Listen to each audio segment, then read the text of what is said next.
A recent macula-off retinal detachment requires treatment more urgently than a macula-on retinal detachment. So David first. Okay. The conventional wisdom has always been that macula-on detachments are more urgent than macula-off. And I want to tell you that that's wrong. Now, it's always a little bit worrying coming and debating with colleagues in Greece, because I know that in Greece you've been honing the art of reasoned argument for over 2,000 years. But in Scotland, 2,000 years ago, we had our own way of developing reasoned argument, which we maintain to this day. So in order to prove to you that a recent macula-off detachment is more urgent than a macula-on detachment, I think I have to do two things. Firstly, I've got to show that macula-on detachments don't always need urgent surgery. And secondly, that recent macula-off detachments do need urgent surgery. So first thing is, do macula-on detachments always progress? And the fact is that a lot of them don't, and that those that do progress very slowly. This paper looked at 80 eyes with macula-on detachment. A lot of them showed no evidence of progression, and those that did progress, it was slow. The fluid advanced by about 1.8 disc diameters per day. Another paper looked at 200 eyes with macula-on detachment.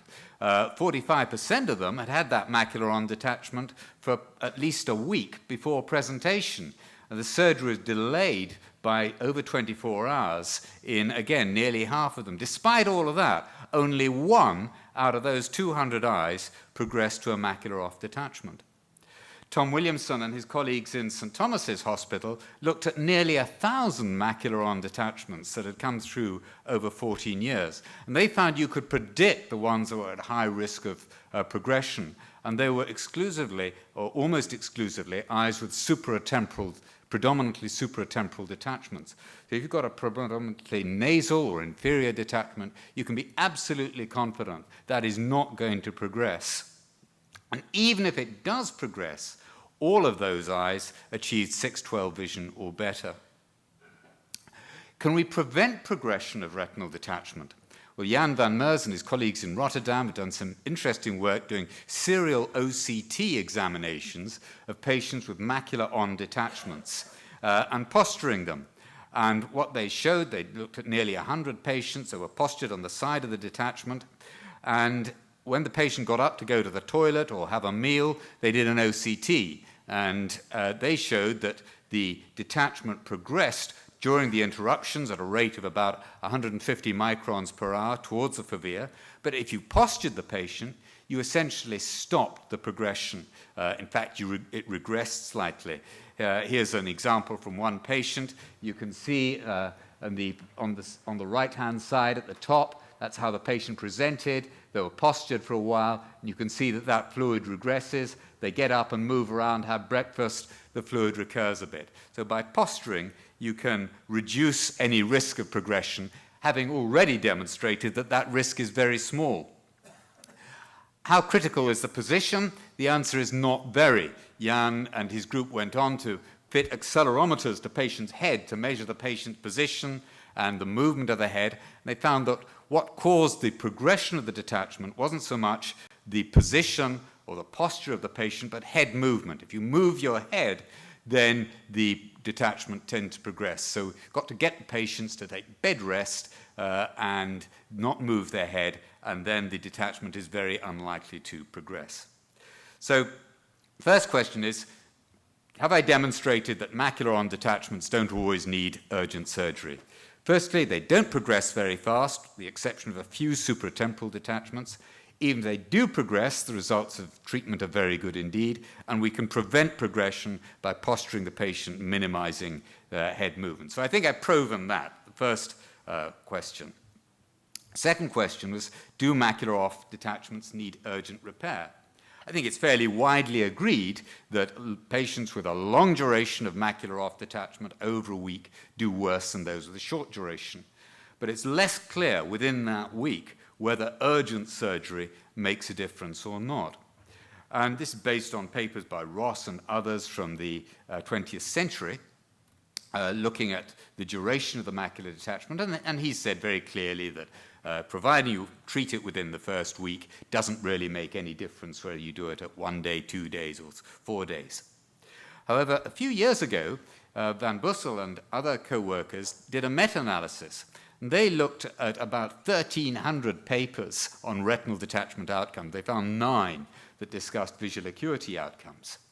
And when they looked at that, they showed very clearly, as in this meta-analysis diagram, that you're much better off if you had your surgery within the first 3 days than if it was delayed to 4 to 7 days.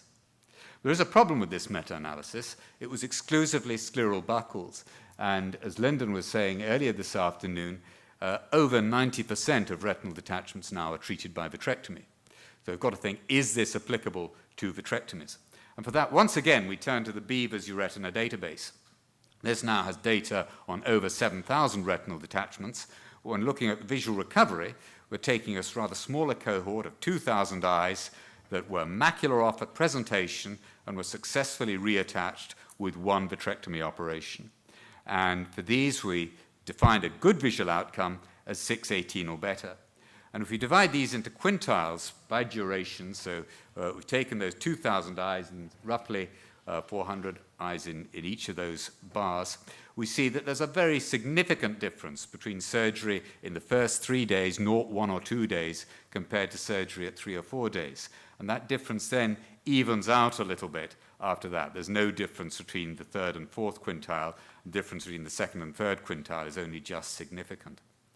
But this study is not randomized, and so there may well be confounding. There are lots of other things that influence visual outcome as well as the duration of the detachment, and I've listed some of them here. And the way to deal with that is when you've got 2,000 eyes, you can put that all into a logistic regression software and identify those things on multifactorial analysis that are significant independent risk factors for poor visual outcome. And we found 7 factors that were significant as independent risk factors. And unfortunately, most of them aren't modifiable. If you're older, then you're less likely to get a good visual outcome. If you're female, I'm afraid you're significantly less likely to get a good visual outcome. If you've got good vision to start with, you're more likely to have good vision in the end. If we look at the characteristics of the detachment itself, duration, again, is highly significant. PVR, if you've got PVR-C, you're less likely to get a good visual outcome. If you've got a total detachment, you're less likely to get a good visual outcome.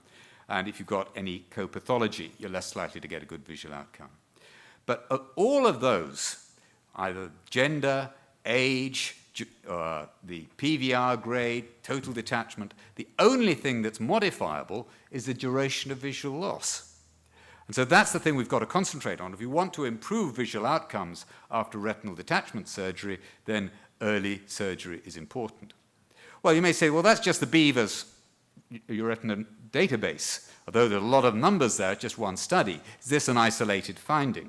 Tom Williamson, again, looked at 325 eyes, and he found, again, surgery within the first 3 days was more effective at restoring good vision than surgery later than that. Frings in Hamburg found much the same thing. Eyes treated up to 3 days, the better mean visual acuity than those treated later. And most recently, just in press, Margaret Greven from USA found exactly the same thing, that early surgery is associated with better visual outcome. Well, why does it make a difference? Well, there's evidence from OCT that you're less likely to have persistent damage to the outer retina if the retinal detachment is repaired very early compared to leaving it for a few days. So let's take 2 patients. They've got very straightforward standard retinal detachments.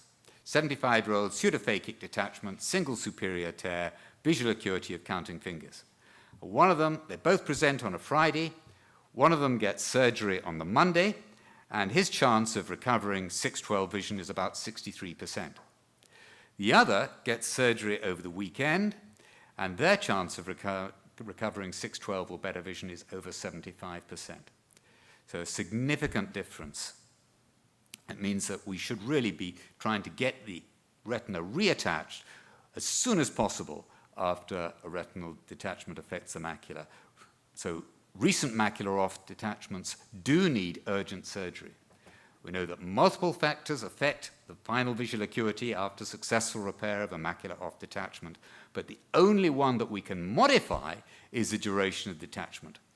Clinical evidence from the UK, from Europe, from North America, imaging evidence, big data, all of those combine to say the same thing, that surgery within the first 1 to 3 days is much better than surgery after that. So I have proven the second question as well.